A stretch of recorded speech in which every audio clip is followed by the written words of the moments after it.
Baik, eh, terima kasih. Di sini saya akan melakukan presentasi saya dari soal jawaban UAS Perencanaan Eksperimen DOI.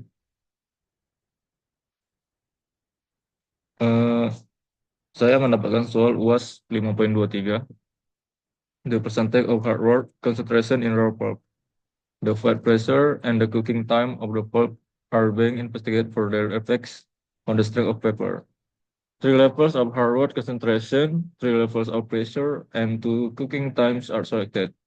A factorial experiment with two replies is inducted and the following data are obtained.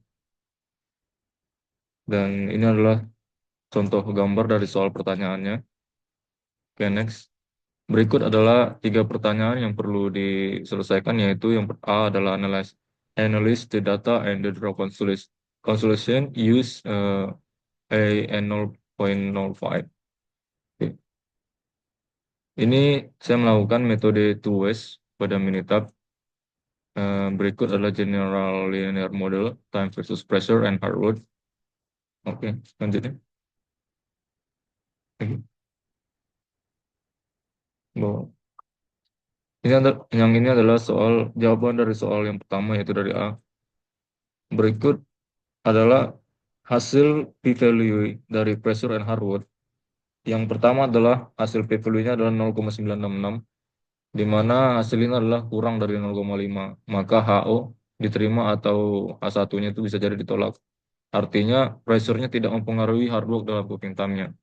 Dan itu adalah dan yang ketiga adalah hasil p-value 0,988 sama halnya hasilnya adalah 0,05, maka HO diterima atau satu ditolak. Artinya interaksi pressure dan hard work tidak mempengaruhi cooking time-nya.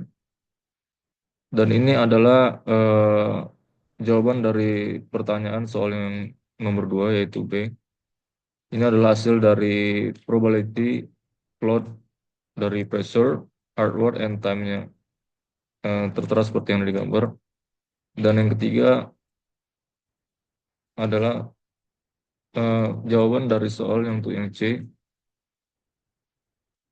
Itu adalah pertanyaannya, dalam kondisi apakah saya akan melakukan operasi proses ini dan mengapa. Jadi di sini saya mengambil kesimpulan bahwa asumsi saya proses ini sering diaplikasikan pada saat kondisi pembakaran seperti tungku kayu api pada pemasakan berupa makanan yang akan dimasak. Contoh prosesnya adalah pemasakan nasi dan juga pembakaran arang. Mengapa? Karena dibutuhkan pembakaran pada api dalam proses cooking hard work untuk mencapai hasil pemasakan yang dilakukan dan mengetahui timing pada proses tersebut. Soal jawaban UAS nomor 2. Jelaskan setiap item mengenai aplikasi dan penunjukan dalam melakukan pertemuan seperti yang di bawah ini ya. Oke, next. Ini adalah soal jawaban nomor 2. Ini probability normalnya, seperti plot yang tertera di case selanjutnya. Soal jawaban UAS nomor 2, hasil plotnya ialah normal probability plot. Jika titik-titik pada plot ini mengakui garis lurus dengan cukup baik, maka asumsi normalitas terpenuhi. Pada plot ini, titik-titik cenderung mengikuti garis lurus, meskipun ada sedikit penyimpangan di ujung-ujungnya. Ini mengindikasikan bahwa residual secara umum terdistribusi normal, tetapi pada sedikit penyimpangan dan normalitas. Residual versus fit values. Jika titik-titik tersebar secara acak di sekitar garis horizontal nol, maka asumsi homoscedasticitas terpenuhi dan tidak ada pola non-linearitas yang signifikan. Pada plot ini, titik-titik tersebar cukup acak, meskipun ada sedikit pola fanning out di sebelah kanan. Ini mengindikasikan bahwa secara umum varians residual konstan, tapi ada sedikit heteroskedasitas. Yang ketiga adalah histogram of residuals. Histogram ini memberikan gambaran yang lebih jelas tentang bentuk distribusi residual. Idealnya, histogram harus berbentuk lonceng, yaitu normal. Histogram pada plot ini menunjukkan distribusi yang hampir normal, dengan sedikit kemiringan ke kanan. Ini konsisten dengan hasil dari normal probability plot. Yang keempat adalah residual versus order. Jika tidak ada pola yang jelas dalam plot ini, maka tidak ada masalah autokorelasi.